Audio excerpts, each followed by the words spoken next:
Hello viewers, অচিন্ততার free coaching চ্যানেলে তোমাদের সকলকে স্বাগত জানাই। আজকের এই ভিডিওটিতে তোমরা যারা ক্যালকাটা ইউনিভার্সিটিতে বিএ হিস্ট্রি অনার্সে 4th সেমিস্টারে পড়ছো, তোমাদের যে সিসি 10 পেপারটি রয়েছে অর্থাৎ মুঘল যুগের ইতিহাস, এই পেপারটির একটি গুরুত্বপূর্ণ ইম্পর্টেন্ট প্রশ্ন 2024 এর সাজেশন অনুযায়ী মুঘল সাম্রাজ্যের পতন, মুঘল সাম্রাজ্যের পতনের কারণ এবং সেই সম্পর্কে ঐতিহাসিকদের মধ্যে যে বিতর্ক, এই প্রশ্নটি নিয়ে বিশদে আলোচনা করব। আলোচনা শেষে উত্তরটি তোমাদের সামনে তুলে ধরবো।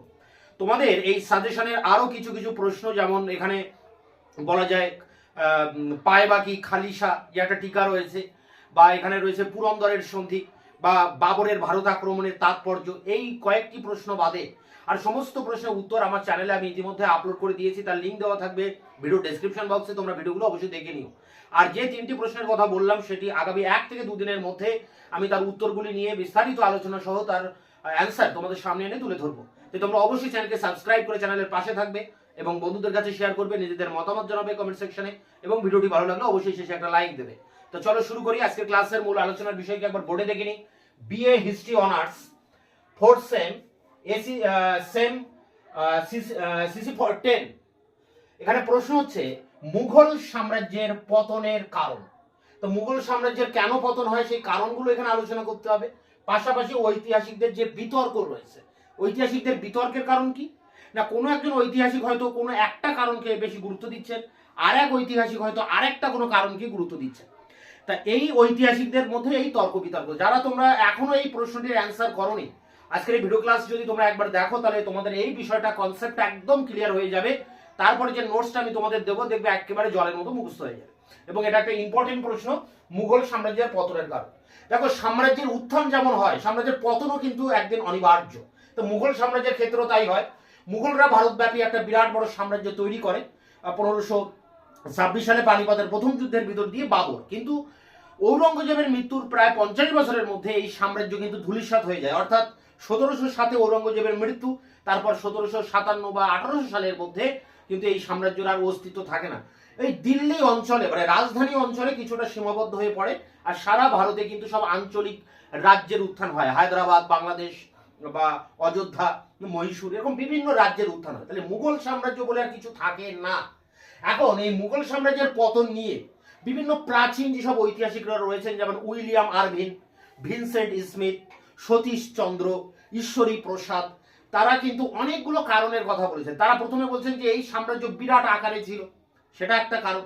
এই সাম্রাজ্যে যেসব সম্রাটরা পরবর্তীকালে আসেন ক্ষমতায়, তারা ছিল দুর্বল, এবং অভিজাত যারা ছিল এই সাম্রাজ্যের মেরুদণ্ড, অভিজাত যাদের সাহায্যে সম্রাটরা শাসন করতেন, সেই অভিজাতদের মধ্যে দুর্নীতি দেখা গিয়েছিল, এবং অভিজাতদের যে নৈতিক অবক্ষয় এই সাম্রাজ্যের পতন ডেকে আনে, এবং তারা কিন্তু গোষ্ঠী দ্বন্দ্ব, দলাদলিতে লিপ্ত হয়। এছাড়া এই সাম্রাজ্যের অর্থনৈতিক সংকট ছিল, কৃষকরা বিদ্রোহ করেছিল বারে বারে, সৎনামী জাট, বুন্দেলা, শিখ, এইসব কৃষক বিদ্রোহ মাথাচাড়া দিয়ে ওঠে। জমিদার শ্রেণী বারে বারে বিদ্রোহ করে, কৃষি সংকট দেখা দেয়। যে জায়গিরদারি ব্যবস্থা, মুঘল প্রশাসনের যে মূল মেরুদণ্ড, মনসবদারি এবং জায়গিরদারি প্রথা, তাতে অবক্ষয় দেখা দেয়। এবং সর্বোপরি কি হয়, এটা সামরিক যে বাহিনী ছিল, মুঘলরা তো একটা বিরাট সামরিক বাহিনী গড়ে তুলেছিল, যাকে আমরা বলি যে মুঘল রাষ্ট্রের প্রকৃতিতে আমরা দেখেছি যে মুঘল রাষ্ট্রকে বলা হয় একটি সামরিক রাষ্ট্র, একটি পুলিশি রাষ্ট্র বলা হয়। কেন বলা হয়? কারণ সে সাম্রাজ্যটি তৈরি হয়েছিল একটা সামরিক শক্তির উপর ভিত্তি করে। অর্থাৎ মুঘলরা একটা বিরাট বড় সামরিক বাহিনী গড়ে তুলেছিল, কিন্তু এই সামরিক বাহিনী আস্তে আস্তে দুর্বল হয়ে পড়ে, এবং এই সামরিক বাহিনী দুর্বল হওয়ার কারণে এই সময় বিদেশি আক্রমণ ঘটতে থাকে। নাদির শাহের আক্রমণ ঘটে 1739-এ, এবং 1764-65 নাগাদ দেখেছি আমরা আহম্মদ শাহ আবদালি বারে বারে ভারত আক্রমণ করছেন। ফলে এই মুঘল সাম্রাজ্য কিন্তু ধ্বংস হয়ে যায়, আর তার মাথা তুলে দাঁড়ানোর মতো ক্ষমতা ছিল না। এই কারণগুলো কিন্তু এই প্রাচীনপন্থী ঐতিহাসিকরা বারে বারে তুলে ধরেছেন। উইলিয়াম আরভিন, ভিনসেন্ট স্মিথ, ঈশ্বরী প্রসাদ এবং সতীশ চন্দ্র।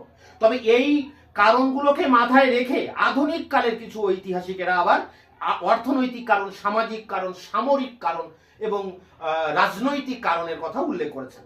তবে বর্তমান কালে অর্থাৎ সাম্প্রতিক কালের কিছু গবেষক, যেমন ইরফান হাবিব, যেমন আতাহার আলী, যেমন গৌতম ভদ্র, এনাদের মতো ঐতিহাসিকেরা মুঘল যুগের যে দলাদলি, অর্থাৎ বিভিন্ন যে গোষ্ঠী তৈরি হয়ে গিয়েছিল মুঘল রাজ দরবারে, সেই গোষ্ঠীর মধ্যে যে অন্তর্দ্বন্দ্ব অর্থাৎ দলাদলি, এক দলের সাথে আরেক দলের মধ্যে যে মতানৈক্য, সেই দলাদলি এবং জায়গিরদারি ব্যবস্থায় যে সংকট দেখা দিয়েছিল, সেই জায়গিরদারি সংকট, কৃষি সংকট, কৃষক বিদ্রোহ, এইগুলোর উপরে কিন্তু বেশি গুরুত্ব দিয়েছেন।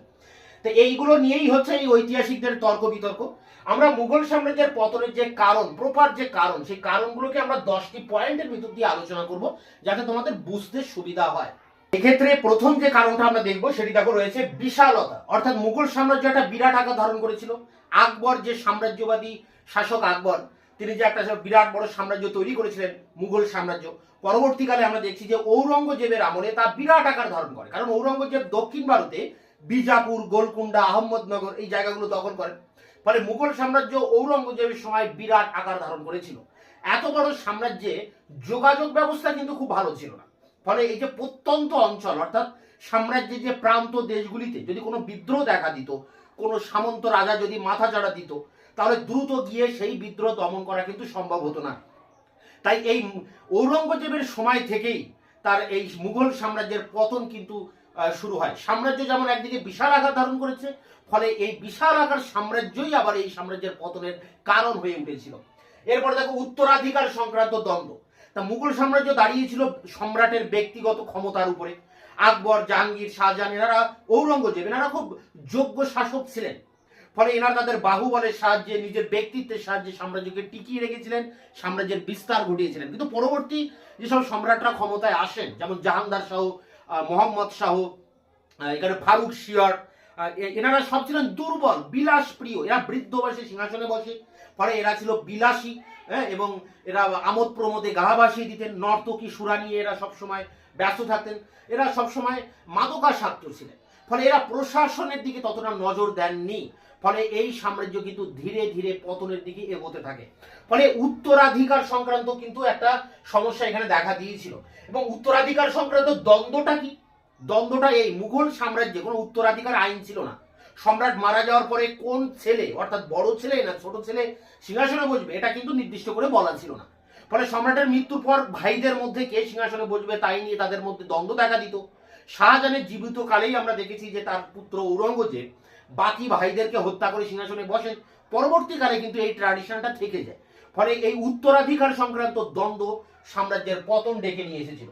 এরপরে দেখো অভিজাত শ্রেণীর অবক্ষয়। তা মুঘল সাম্রাজ্য দাঁড়িয়েছিল অভিজাতদের উপরে। সম্রাট তো রাজধানীতে সিংহাসনে বসে রাজত্ব করতেন, কিন্তু তিনি রাজত্ব করতেন কাদের সাহায্যে? মনসবদার এবং জায়গিরদারদের মাধ্যমে। এই মনসবদার এবং জায়গিরদার অর্থাৎ এই অভিজাতদের ব্যক্তিত্বের উপর, তাদের শাসন ক্ষমতার উপরে টিকে ছিল মুঘল সাম্রাজ্য। এবং প্রথম দিকে আমরা দেখছি যে মুঘল সাম্রাজ্যের প্রথম দিকে অনেক যোগ্য অভিজাত ছিল, যেমন মান সিং এর কথা বলতে পারি, এখানে আমরা জয় সিং এর কথা বলতে পারি, ঔরঙ্গজেবের সময় যশবন্ত সিং রয়েছে, রাজা টোডরমল আছে আকবরের সময়, এবং মোহাম্মদ খাঁ রয়েছে জাহাঙ্গীরের সময়। এই সব অভিজাতদের এরা ছিলেন খুব শক্তিশালী অভিজাত, এবং খুব মানে এনাদের খুব নিজস্ব সৃজনী শক্তি ছিল, যে শক্তি দ্বারা তারা সাম্রাজ্যের মধ্যে একটা ঐক্য ধরে রেখেছিল। কিন্তু পরবর্তীকালে দেখা যায় যে অভিজাতদের মধ্যে দলাদলি শুরু হয়ে যায়। কেন দলাদলি শুরু হয়? জায়গির পাওয়াকে কেন্দ্র করে, অর্থাৎ জমি। অভিজাতদের মাইনে বা বেতন দেওয়ার পরিবর্তে তাদেরকে জমি দেওয়া হতো। এই জমি, ভালো জমি পাওয়ার জন্য বা জায়গির লাভের জন্য অভিজাতদের মধ্যে দলাদলি শুরু হয়, এবং রাজ দরবারে গোষ্ঠীদ্বন্দ্ব দেখা দেয়। এক একটা গোষ্ঠীতে ভাগ হয়ে যায়, ইরানি গোষ্ঠী, তুরানি গোষ্ঠী, হিন্দুস্তানি গোষ্ঠী। এবং এই গোষ্ঠীগুলোর মধ্যে যে এই অন্তর্দ্বন্দ্ব, অর্থাৎ অভিজাতদের মধ্যে এই যে নৈতিক অবক্ষয়, এটাই কিন্তু সাম্রাজ্যের পতনকে সুনিশ্চিত করেছিল। এরপরে দেখো এখানে যদুনাথ সরকার এবং কালী কিঙ্কর দত্তের মতো ঐতিহাসিকরা মুঘল সাম্রাজ্যের পতনে এই অভিজাতদের অবক্ষয়কে কিন্তু সব থেকে বেশি গুরুত্ব দিয়েছেন। 5 নম্বর, অর্থনৈতিক বিপর্যয়। অর্থনৈতিক বিপর্যয়টা কি না? মুঘল সাম্রাজ্য একটা বিরাট বড় সাম্রাজ্য। এই সাম্রাজ্যকে পরিচালনা করতে গেলে যথেষ্ট অর্থের প্রয়োজন, কিন্তু অর্থ ছিল, কিন্তু সেই অর্থের অপচয় হতো। সম্রাটরা বিলাস ব্যসনে প্রচুর অর্থ ব্যয় করতেন। এছাড়া শাহজাহান তার জাঁকজমকপূর্ণ রাজদরবার, একাধিক স্থাপত্য নির্মাণ, এইসব কাজে কিন্তু প্রচুর পরিমাণে অর্থ ব্যয় করেন, বা বলা যায় অর্থকে অপচয় করেন। এছাড়া যে জায়গিরদার বা অভিজাত মনসবদার, তারা কি করতেন? তাদের তো সেই মনসবদারি বা জায়গিরদারি সেটা বংশানুক্রমিক ছিল না। ফলে তাদের যে অর্জিত অর্থ, তারা কিন্তু সেটা জীবিত কালেই বা ওই জায়গিরদার থাকাকালীন তারা সেটাকে ব্যয় করে ফেলতেন, সঞ্চয় করে রাখতেন না। ফলে অর্থের এই যে অপচয়, এর মধ্যে দিয়ে মুঘল সাম্রাজ্যে অর্থের সংকট দেখা দেয়। এই অর্থনৈতিক সংকট মুঘল সাম্রাজ্যের পতন ডেকে আনে। তাই মোরল্যান্ডের মতো ঐতিহাসিক বলছেন যে ঔরঙ্গজেব যখন মারা যায় তার পরপরই দেশ কিন্তু দেউলিয়া হয়ে যায়, এটা স্পষ্ট হয়ে ওঠে। এরপরে দেখো জায়গিরদারি সংকট। তা মুঘল সাম্রাজ্যের পতনে জায়গিরদারি সংকট একটি গুরুত্বপূর্ণ কারণ, এবং এই সংকট নিয়ে গবেষণা করেছেন সতীশচন্দ্র। সতীশচন্দ্র বলছেন যে জায়গিরদারি সংকটই মুঘল সাম্রাজ্যের পতনের একমাত্র কারণ। জায়গিরদারটা কি? ধরো মনসবদার। মনসবদারটা কি না, কোনো সেনাপতি তার আন্ডারে যে যত সংখ্যক সেনা থাকবে তাকে বলা হবে সেই সংখ্যক মনসবদার। অর্থাৎ যদি কোনো সেনার অধীন মানে সেনাপতির অধীনে 5,000 সেনা থাকে তাহলে সে হবে 5,000ই মনসবদার। এই মনসবদারি ব্যাপারটা তোমরা মনসবদারের প্রশ্নে তোমরা জেনেছো ব্যাপারটা কি।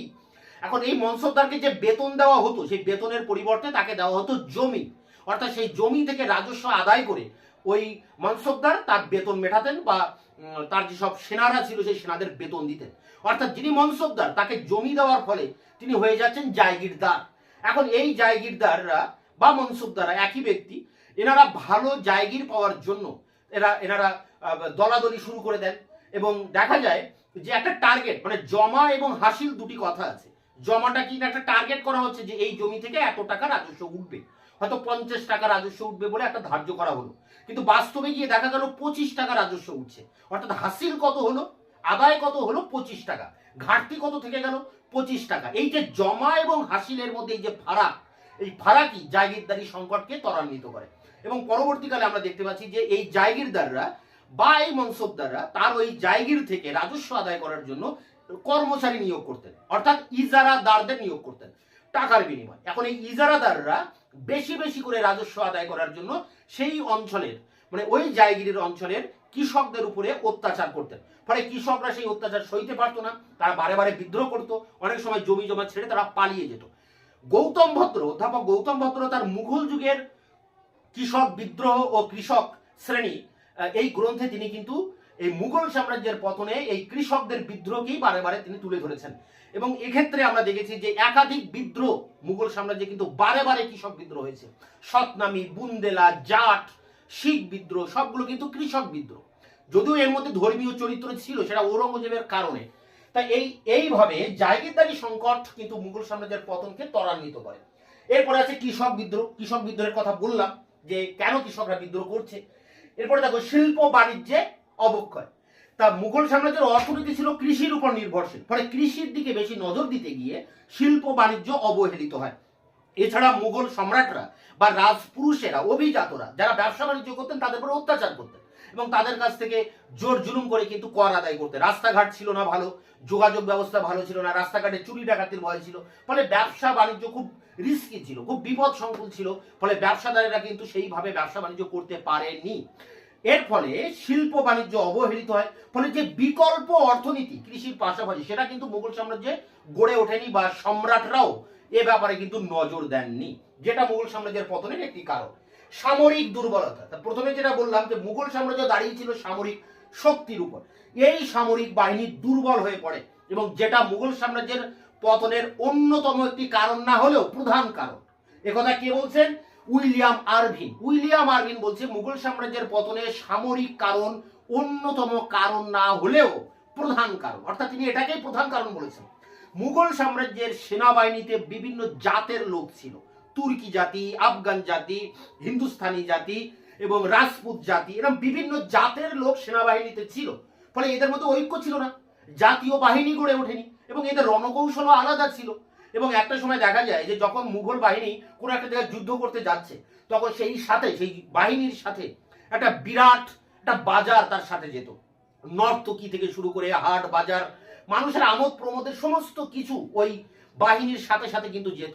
এতে করে যে সেনাবাহিনীর যে খাত্র শক্তি, যে দৈহিক শক্তি, তাদের যে কোয়ালিটি, সেই কোয়ালিটিটা নষ্ট হয়ে যায় এবং এর ফলে মুঘল সাম্রাজ্য ধ্বংস হয়ে যায়, কারণ সামরিক বাহিনী দুর্বল হয়ে পড়েছিল।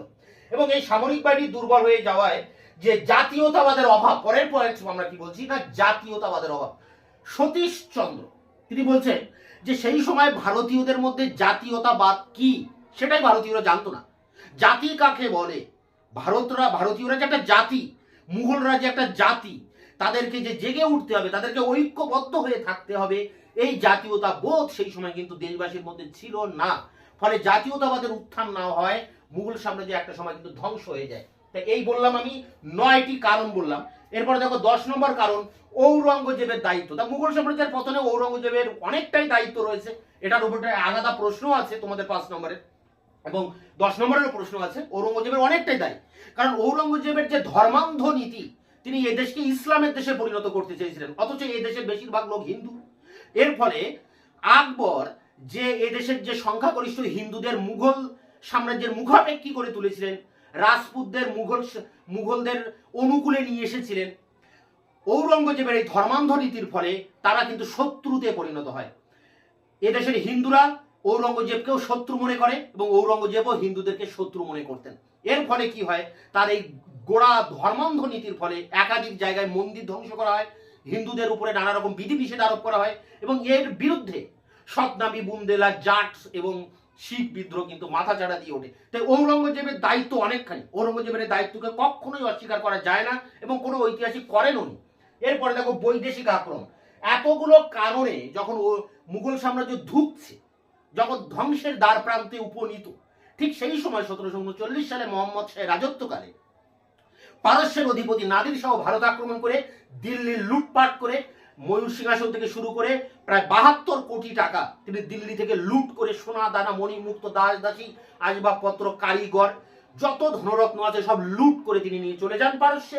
ফলে মুঘল সাম্রাজ্যকে অনেকটা নিংড়ে নেন তিনি, কিছুই আর পড়ে থাকে না, এবং মুঘল সাম্রাজ্যের যে গরিমা, যে মর্যাদা, তা ধূলিসাৎ হয়ে যায়, মাটিতে মিশে যায় মুঘল সাম্রাজ্য।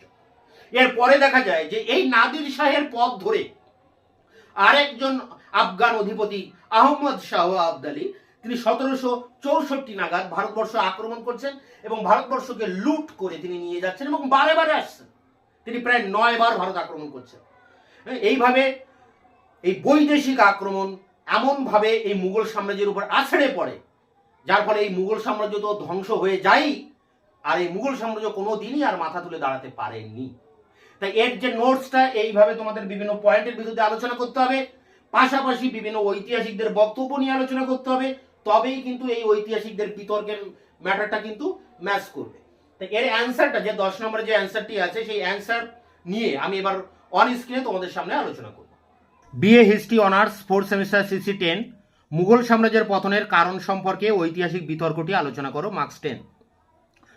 মোগল সাম্রাজ্যের পতনের কারণ আলোচনা করতে গিয়ে William Irvine, Vincent Smith, sir Jadunath Sarkar, Ishwari Prasad প্রমুখ প্রাচীন ঐতিহাসিকরা সাম্রাজ্যের বিশালতা, ঔরঙ্গজেবের ধর্মনীতি, দাক্ষিণাত্য নীতি, পরবর্তী মোগল সম্রাটদের দুর্বলতা, ভাতৃঘাতী দ্বন্দ্ব, অভিজাতদের নৈতিক অধপতন, সেনাবাহিনীর দুর্বলতা ও বৈদেশিক আক্রমণ প্রভৃতির কথা বলেন।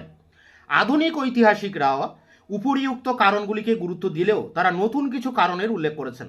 তাদের মতে এ সময় মুঘল সাম্রাজ্য রাজনৈতিক, অর্থনৈতিক, সামাজিক ও সামরিক এমন কতকগুলি সংকটের মধ্যে পড়েছিল যা থেকে বেরিয়ে আসা সহজ ছিল না। ডক্টর সতীশচন্দ্র, আতাহার আলী, ইরফান হাবিব, মুজাফর আলম, গৌতম ভদ্র প্রমুখ ঐতিহাসিকরা মুঘল দরবারে দলাদলি, জায়গিরদারি সমস্যা, কৃষি সংকট ও কৃষক বিদ্রোহ প্রভৃতি কারণের উপর গুরুত্ব আরোপ করেছেন। প্যারা করে দেখো, মুঘল সাম্রাজ্যের বিশালতা তার পতনের অন্যতম প্রধান কারণ হিসেবে চিহ্নিত। ঔরঙ্গজেবের সাম্রাজ্যই ছিল ভারত ইতিহাসের সর্বপ্রথম বৃহত্তর সাম্রাজ্য। যোগাযোগ ব্যবস্থার অপ্রতুলতা দিনে দিল্লি থেকে সমগ্র সাম্রাজ্যের উপর নিয়ন্ত্রণ বজায় রাখা সত্যি দুরূহ ছিল। এই অবস্থার সুযোগ নিয়ে প্রাদেশিক শাসনকর্তারা প্রায় দিল্লির কর্তৃত্বের বিরুদ্ধে বিদ্রোহ ঘোষণা করত। দূরবর্তী প্রদেশগুলির এইসব বিদ্রোহ দমন সত্যি খুব কষ্টসাধ্য ছিল। মোগলদের কোনো সুস্পষ্ট উত্তরাধিকার আইন ছিল না। এই কারণে কোনো সম্রাটের মৃত্যু হলে তার সব পুত্রই সিংহাসনের দাবিদার হতেন এবং সাম্রাজ্যের উত্তরাধিকার সংক্রান্ত ভাতৃঘাতী দ্বন্দ্ব শুরু হতো। শাহজাহানের জীবদ্দশাতেই তার পুত্ররা এ ধরনের রক্তক্ষয়ী যুদ্ধে অবতীর্ণ হন এবং শেষ পর্যন্ত ঔরঙ্গজেব তার সকল ভ্রাতাকে হত্যা করে সিংহাসনে বসেন। গৃহযুদ্ধের ফলে প্রচুর লোকক্ষয় ও ধনসম্পত্তি বিনষ্ট হতো। এর ফলাফল রাষ্ট্রের পক্ষে মঙ্গলজনক হয়নি। এছাড়া ঔরঙ্গজেবের উত্তরাধিকারীদের অধিকাংশই ছিলেন অযোগ্য, অপদার্থ ও বিলাসপ্রিয়। 63 বছর বয়সে সিংহাসনে বসে বৃদ্ধ ও বিলাসপ্রিয় বাহাদুর শাহের পক্ষে কিছু করা সম্ভব ছিল না। পরবর্তী সম্রাট জাহাঙ্গীর শাহ সুরা ও নর্তকীদের নিয়েই ব্যস্ত থাকতেন। সম্রাট ফারুক শিয়র অতি মাত্রায় প্রমোদাসক্ত ছিলেন। মোহাম্মদ শাহ ছিলেন সকল প্রকার বিলাসের প্রতি অনুরক্ত। এই সব অলস অকমর্ণ ব্যভিচারী সম্রাটদের হাতে পড়ে মুঘল সাম্রাজ্যের প্রাণশক্তি একেবারে নিঃশেষ হয়ে যায়। প্যারা করে দেখো, মুঘল যুগের সূচনা পর্বে অভিজাত সম্প্রদায় ছিলেন সাম্রাজ্যের স্তম্ভস্বরূপ। ঔরঙ্গজেবের মৃত্যুর পর মুঘল রাজ পরিবারের অবনতির সঙ্গে সঙ্গে মুঘল অভিজাত সম্প্রদায়ের মধ্যেও চরম অবক্ষয় দেখা দেয়। স্যার যদুনাথ সরকার বলেন যে অভিজাতদের অবক্ষয়ের জন্যই মুঘল সাম্রাজ্যের পতন ঘটে। ডক্টর সতীশচন্দ্র আতাহার আলী প্রমুখ এ বিষয়ে বিস্তৃত আলোচনা করেছেন। সাম্রাজ্যের মঙ্গলের কথা চিন্তা না করে এইসব স্বার্থান্বেষী অভিজাতরা ব্যক্তিগত ও গোষ্ঠীগত স্বার্থ সিদ্ধির জন্য দলাদলি ও ষড়যন্ত্রে লিপ্ত হতে শুরু করেন। ঔরঙ্গজেবের জীবদ্দশায় দরবারে ইরানি, তুরানি ও হিন্দুস্থানি নামে তিনটি গোষ্ঠীর আবির্ভাব হয়। ডক্টর সতীশচন্দ্র বলেন যে এ ধরনের দলাদলি রাষ্ট্রের নিরাপত্তা ও স্থায়িত্বের পক্ষে শুভ হয়নি। ডক্টর কালীকিঙ্কর দত্ত ও অনুরূপ মতামত ব্যক্ত করেন। অর্থাৎ এই প্যারায় আমরা অভিজাত শ্রেণী নিয়ে আলোচনা করলাম। পরের প্যারা দেখো, অর্থনৈতিক সংকট। অর্থাৎ প্যারা করে অর্থনৈতিক বিপর্যয়ও মুঘল সাম্রাজ্যের পতনের অন্যতম গুরুত্বপূর্ণ কারণ হিসেবে বিবেচিত হয়।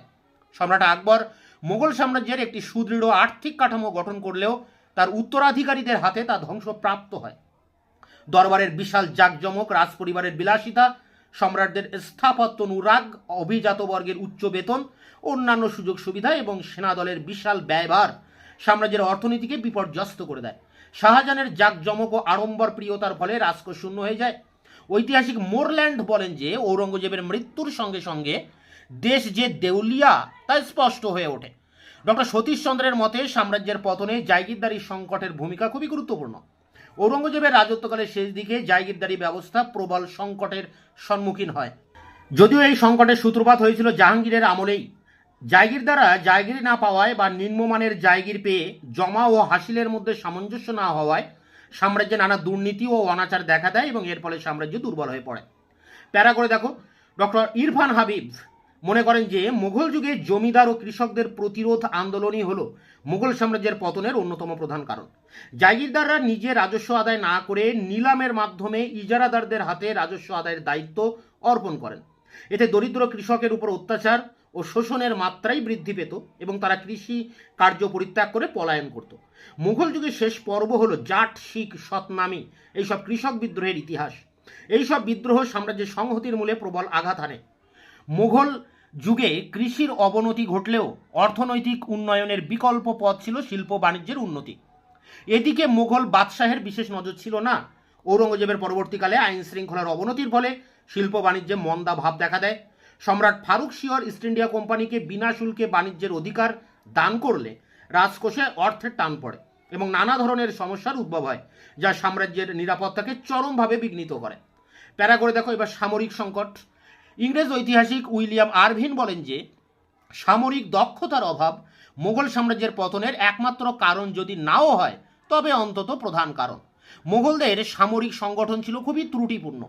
তুর্কি, আফগান, রাজপুত এবং বিভিন্ন জাতিগোষ্ঠীর মানুষ নিয়ে গঠিত মুঘল বাহিনী কখনোই জাতীয় বাহিনী হিসেবে গড়ে উঠতে পারেনি। বিভিন্ন জাতিগোষ্ঠীর মানুষ নিয়ে গঠিত হওয়ায় তাদের মধ্যে কোনো সংহতি গড়ে ওঠেনি এবং তাদের রণকৌশলও ছিল ভিন্ন ভিন্ন। ঐতিহাসিক ভিনসেন্ট স্মিথ বলেন যে মধ্য এশিয়ার স্থলভাগ থেকে আগত মুঘলরা নৌশক্তির গুরুত্ব উপলব্ধি করতে পারেননি। এর ফলে তাদের পক্ষে ইংরেজ ও অন্যান্য ইউরোপীয় শক্তির মোকাবিলা করা সম্ভব হয়নি। ডক্টর বিপানচন্দ্র বলেন যে জনসাধারণের মধ্যে জাতীয়তাবোধ এবং দেশপ্রেমের অভাব মুঘল সাম্রাজ্যের পতনের একটি গুরুত্বপূর্ণ কারণ। মুঘল সাম্রাজ্যের পতনে ঔরঙ্গজেবের ভ্রান্ত নীতির গুরুত্বকে কোনোভাবে অস্বীকার করা যায় না। ইসলামী ধর্মরাজ্য প্রতিষ্ঠায় উদ্যোগী হয়ে তিনি হিন্দু সম্প্রদায়ের ঘোরতর শত্রুতে পরিণত হন এবং রাজপুত, জাট, বুন্দেলা, সতনামী প্রভৃতি জাতিগোষ্ঠী তার বিরুদ্ধে বিদ্রোহ ঘোষণা করে। জাতীয় জীবনের এই সংকটময় পরিস্থিতিতে নাদির শাহ 1738 থেকে 39 এবং আহম্মদ শাহ আবদালির আক্রমণ 1748 থেকে 67 মুঘল সাম্রাজ্যের অস্তিত্বের উপর চরম আঘাত হানে। মুঘল মর্যাদা চরমভাবে ক্ষতিগ্রস্ত হয়, সাম্রাজ্যের আর্থিক বুনিয়াদ একেবারে ভেঙে পড়ে এবং অভিজাতদের দলাদলি চরম রূপ ধারণ করে। মুঘলদের পক্ষে আর ফিরে দাঁড়ানো সম্ভব হয়নি। এই ছিল সিসি 10 পেপারটির একটি ইম্পর্টেন্ট প্রশ্ন। 2024 সাজেশন অনুযায়ী মুঘল সাম্রাজ্যের পতনের কারণ অথবা মুঘল সাম্রাজ্যের পতনের কারণ নিয়ে ঐতিহাসিক বিতর্ক। এই কোশ্চেন তোমরা এটিকে সংগ্রহ করে পরীক্ষার জন্য প্রস্তুতি নাও। তোমাদের এই পেপারটির বেশিরভাগ প্রশ্নের উত্তর আমার চ্যানেলে আপলোড করা আছে, তার লিঙ্ক দেওয়া থাকবে ভিডিও ডেসক্রিপশন বক্সে। এছাড়া যদি তোমাদের কোনো প্রশ্নের উত্তর প্রয়োজন হয় তোমরা নিচে কমেন্ট সেকশনে কমেন্ট করে জানাবে, আমি তার উত্তরটি তোমাদের সামনে এনে আলোচনা করে তার উত্তরটি তোমাদের সামনে তুলে ধরবো। ততক্ষণে তোমরা চ্যানেলকে সাবস্ক্রাইব করে রাখবে, বন্ধুদের কাছে শেয়ার করবে এবং ভিডিওটি ভালো লাগলে অবশ্যই একটা লাইক দেবে।